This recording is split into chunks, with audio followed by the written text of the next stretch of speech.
মাথা ব্যথা হলেই কেউ ভেবে থাকেন যে আ টিউমার হয়েছে বা ব্রেনের ভিতরে খুব খারাপ কিছু হয়েছে।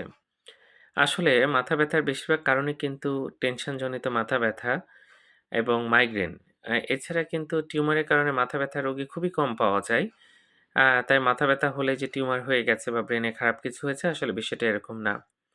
আমাদের বর্তমান সমাজ ব্যবস্থায় বিভিন্ন জটিলতা, সামাজিক অস্থিরতা এগুলো আছে এবং মাথা ব্যথা কিন্তু সে কারণে বেশি হয়ে থাকে এবং এগুলোর খুব ভালো চিকিৎসা আছে। আপনি একজন ভালো নিউরোলজিস্ট দেখাবেন, নিশ্চয়ই আপনি এটার সমাধান পাবেন এবং কেন হয়েছে সেটা কারণটা জানা দরকার।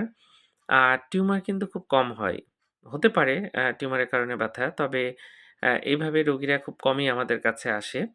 আ তো এজন্য মাথা ব্যথা হলেই যে আমার টিউমার হয়ে গেছে বা খারাপ কিছু হয়ে গেছে বিষয়টা আসলে এরকম না। তো মাথা ব্যথা হলে আপনি একজন ডাক্তার দেখাবেন, নিউরোলজিস্ট দেখাবেন। আপনি অবশ্যই এটা সুন্দর একটা সমাধান পাবেন। ধন্যবাদ সবাইকে।